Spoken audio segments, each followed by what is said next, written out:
is Camille. We're the MCs for tonight. This is my sister. I'm Carla. Hi, Carla.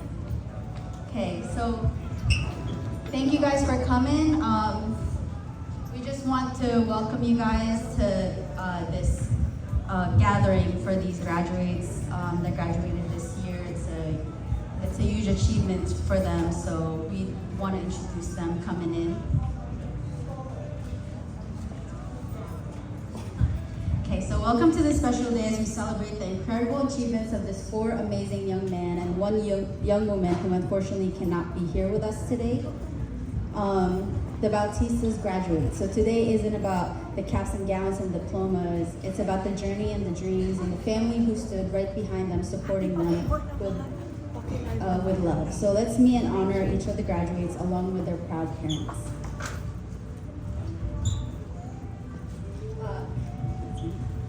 Please give a warm round of applause for Lars Connor graduating from high school.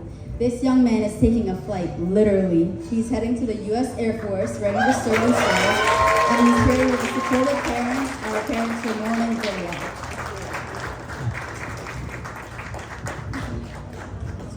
Next up is Jaden, also graduating from high school and preparing for the next exciting chapter, college. Joining him this afternoon is his proud father, Ralph, and Tita Shane. Now let's honor Kyle, who has earned his Bachelor of Science in Nursing, graduated from William Patterson University, and a cum laude. Kyle is already working in the hospital as a president, a patient care technician, and soon he'll step into his role as a registered nurse. He was joined this afternoon by his proud mother, Tita Wella. Say hello to Zachary, who graduated with a Bachelor of Fine Arts in Graphic Design, graduated from Rutgers University, and also a cum laude. Zachary also honorably served in the U.S. Marine Corps for 4 years prior to completing his degree. He will soon be moving to Arizona to begin the next chapter of his creative journey. He's here with his supportive mom, Maha, and Tita Macbeth. Finally, as I mentioned earlier, we do have one more graduate. It's Chloe Bautista. Unfortunately, she could not be here with us today. She graduated as a cybersecurity engineer. Chloe is currently serving in the U.S. Navy as an intelligence analyst, where she plays a critical role in protecting national security through advanced cyber defense. Though she's not able to join us today this afternoon due to her work commitments, her presence is felt and her achievements are celebrated by all of us here. Her proud parents, Ramon and Greya, are with us in her honor.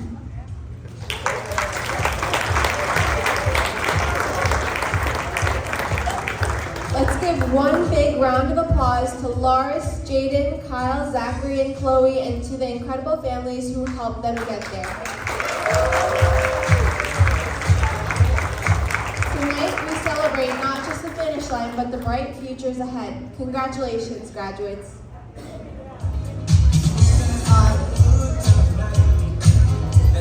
So in honor of Memorial Day, today we are not only celebrating the achievements of our graduates, but we also honor Memorial Day.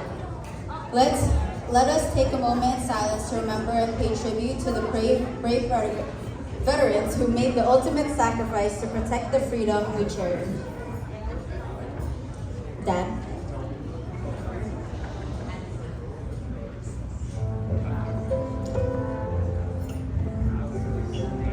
I want everybody to have a moment's silence, please. Live every day.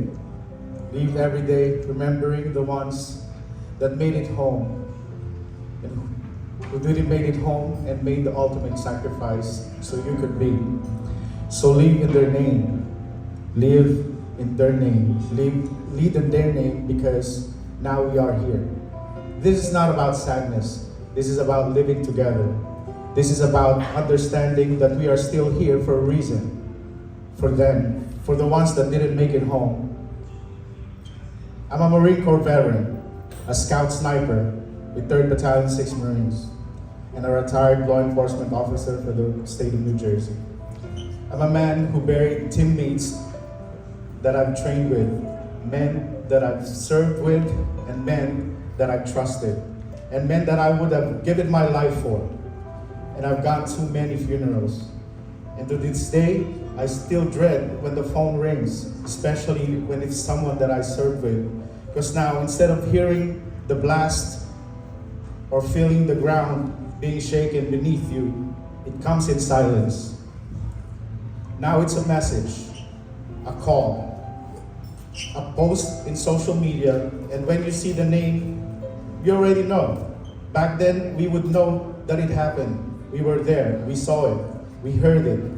Now it's different. Now it hits differently, and we find that differently, and somehow it hurts even more. Today is not the day to make you feel guilt or sadness about this time, and those who are no longer with us. It's about remembering them with love, with pride, with a kind of joy that says, we have not forgotten you. It's about honoring them the right way. It's about keeping their names alive so that they never disappear into the noise, because they deserve more than just a moment of silence. They deserve our remembrance, our actions, and our devotion. This day, this weekend is about truth, hard, uncomfortable truth, because Memorial Day is not just a ceremony, it's not just a long weekend, it's not just a chance to enjoy the summer months. It's a moment to stop and remember what this day is really for. All politics aside, emotions at the forefront, reality. And listen, it doesn't mean you can't enjoy the weekend with family and friends and feel bad. If you're laughing, you're grilling, that's how it should be, enjoying life. But I just want to make you understand that why we have the freedom to do those things. It came with a cost, and that someone, somewhere, paid that on our behalf. It's a debt. It's a declaration that we would not forget their names no matter how much time passes. That we will remember in blood, in sacrifice, and in silence, and also removing that line in the sand that were drawn throughout all these years. The one that separates our veterans from the rest of the country, and the one that says that it's their world, not ours. Because that's not true. In fact, it never been true. Memorial Day is a day to remember that, to remember the cost of our freedom, to face what it really meant to be part of this country, and not just the ones that we lost overseas, but the ones who came back and didn't make it much further. About those who came home, who made it in body, but not in spirit.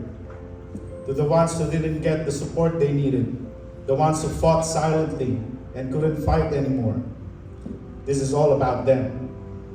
But I've come to learn guilt doesn't honor the fallen.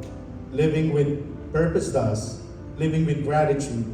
Making it every day and reminding myself, you're still breathing. You're still here. You still have work to do. You still get the chance to see the sun. You still get to see your kids laugh, your wife's soft embrace, and the love of the people around you. That's the gift we got because of the people who made it, who made the ultimate sacrifice and cannot make it. Let me tell you what happened after I left the Marines. People think, you come home and you plug back into society. They think because you understand how to operate in the military, you should automatically know how to operate in the civilian world. But here is the truth. Most veterans don't come back into society that never really was a part of them to begin with. Most of us joined at 18. We never had the chance to learn to apply for a real job. Never get to fill a college application. Never had the chance to know the culture we're never going to return to. And when we come back, we are dropped into a system we don't recognize. A place that doesn't speak our language. That's why it was so hard for vets when they come back It's not the society it's not that the society had changed. It's just that we were never really part of it to begin with. So when we get out, you lose the mission. You lose the tribe. You lose the adrenaline. You lose even the chaos that somehow in the moment made sense. And now you try and chase it again. Because deep down, maybe, just maybe, that the only way you can feel alive, maybe that's the only way you can really find your place in this world. You lose the ownership you even realize that you had. Because for most of us, we were trained to follow orders really damn well. And if you don't, you learn really fast. We learn not to ask questions, but to learn to figure it out ourselves. Because we were expected to, and it was needed. We learned to lead ourselves and learned that by listening from the people that would lead us, and we learned not to put ourselves first because the mission had to come first. And when all that structure disappears, some of us just drifts. We just drift away. We forget that we can still lead. We forget that we are allowed to. The word discipline gets thrown around a lot, like a switch that you can just turn on and off. But in my opinion, vets are not struggling about discipline. We're struggling with devotion. Devotion to ourselves, to our future. Because no one gave us permission to stop surviving and start becoming our new version. The solution to all of this is purpose, finding our mission again.